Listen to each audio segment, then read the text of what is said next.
Now we'll be studying about sound, and the focus today will be on reflection of sound. So first, let's start with general things and what is sound. So what is sound? Sound is a form of energy that can be heard and travels in waves. When matter vibrates or moves back and forth very quickly, a sound is made. Sound waves can travel through solids, liquids, or gases. Example, when a school bell rings, parts of the bell will vibrate, creating sound. How is sound produced? Sounds are caused by vibrations. Vibrations are considered as a disturbance that travels through a medium. This vibratory motion causes energy to transfer to our ears and is interpreted by our brain. Now, we have said that sounds are caused by vibrations. Just see the activity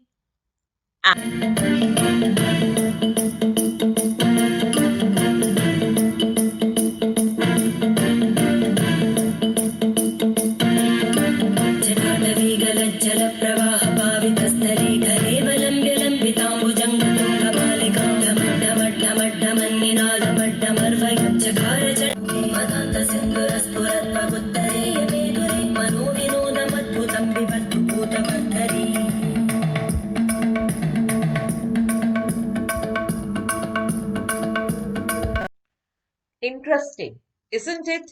You must have observed how sound was able to produce vibration. Now, let's come to an important property of sound, reflection. You have already studied a lot about reflection of light.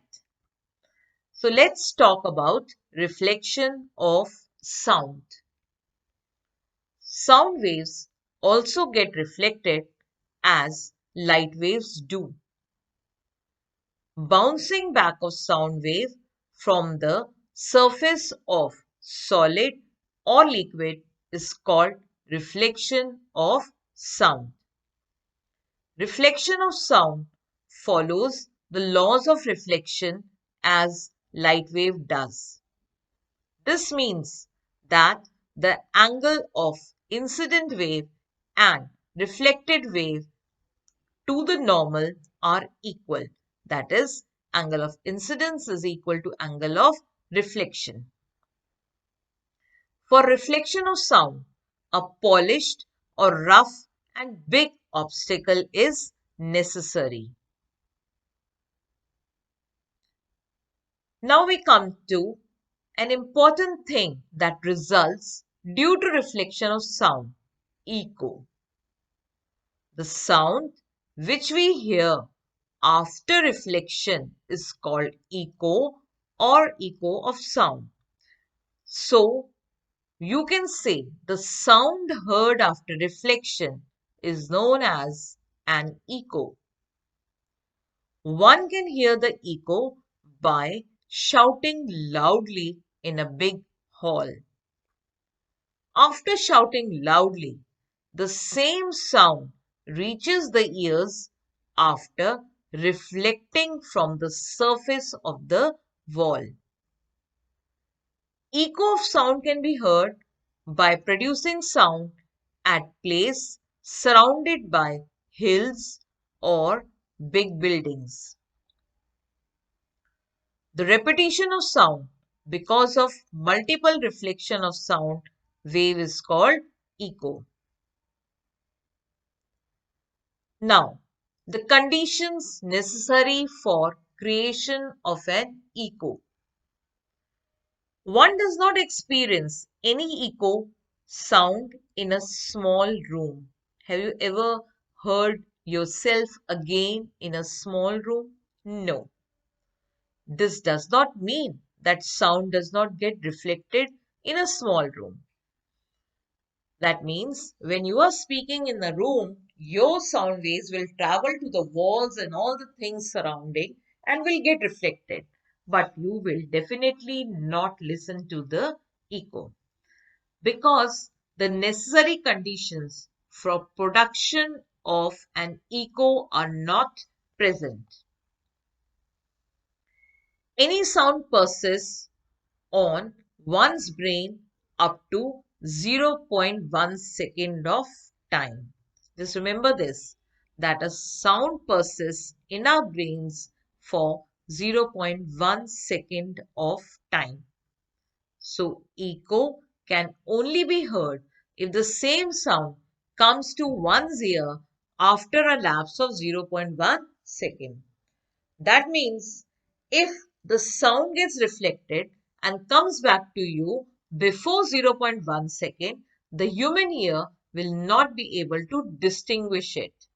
The brain will be able to distinguish between the original sound and the reflected sound if the reflected sound reaches your ear after 0.1 second.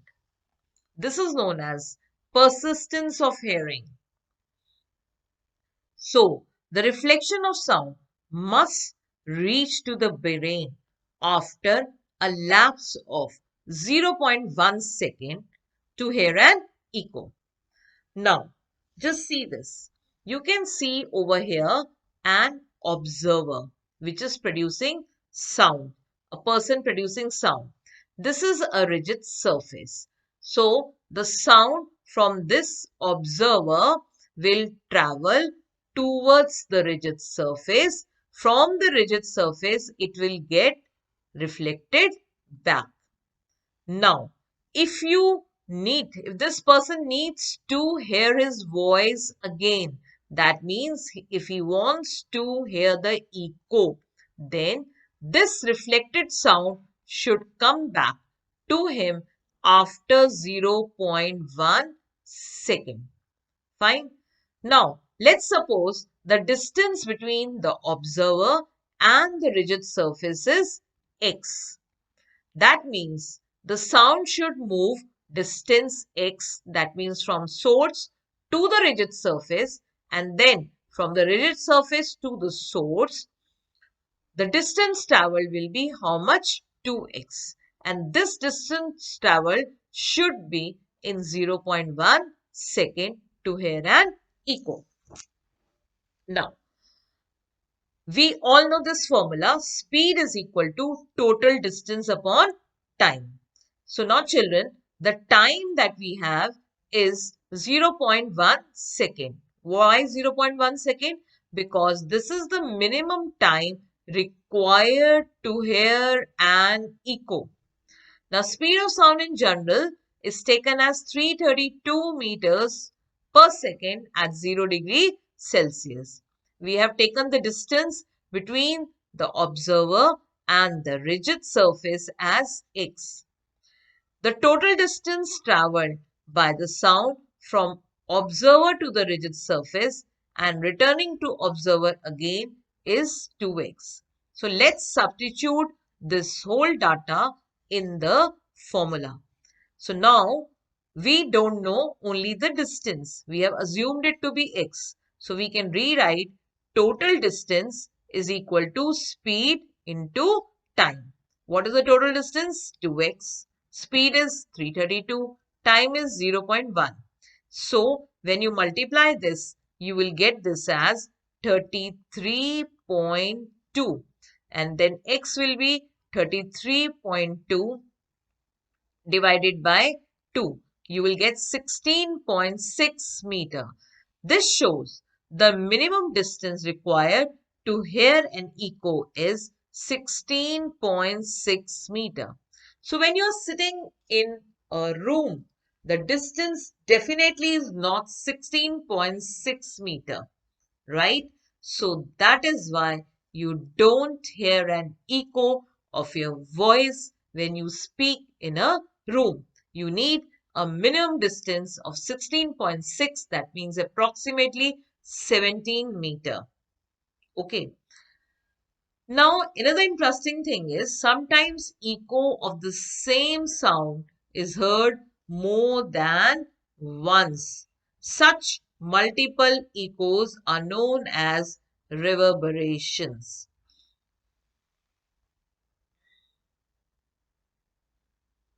The conditions necessary to hear an echo are: the minimum distance to hear an echo should be 17 meter in the air, or as described by the formula velocity into time divided by 2. The size of reflecting surface should be large enough in comparison to the wavelength of the sound. Maybe the sound just moves above the surface and doesn't get reflected. So there has to be a big surface so which can reflect the sound. The intensity of sound after reflection should be sufficiently loud so that it is audible to the observer. Lastly, the echo should reach our ear after a minimum time of 0.1 seconds from the time the original sound was produced. Now let's see what are the uses of echoes. How are the echoes put into practical applications in our life? First is sonar, which is a short form for sound, navigation, and ranging. Sonar is a generic name of the technology that is used to locate objects underwater using ultrasonic sound waves. I hope you remember what are ultrasonics. All the waves having frequency above 20,000 Hertz are known as ultrasonics. Now, when a sound signal is sent into the water, part of it will be reflected back if it strikes an object or target. The distance to the object can be calculated by measuring the time between when the signal is sent out and when the reflected sound or echo is received. So here you can see that you are using, this is a place where you have a transmitter, right? This is a transmitter which is going to send the ultrasonics to the bottom from where they will be reflected back and will be obtained by a receiver. So we will be able to know if there's some object we are detecting, we'll be able to know the position of the object or the depth of the ocean or the depth of the sea by knowing the velocity of sound in water, and the receiver will give us the time. So once we know the velocity of sound in water and the time, then we can calculate the distance by using distance is equal to velocity into time divided by 2. So this way the sonar helps us to know the depth of the seas, oceans or shipwrecks or some big fishes, etc. Next use of the echo is in radar. Radar means radio detection and ranging. This is an echo-based technique using radio waves to locate objects in air. Like sonar was used for locating things in the water. This is for locating objects in the air. Example used for air traffic control.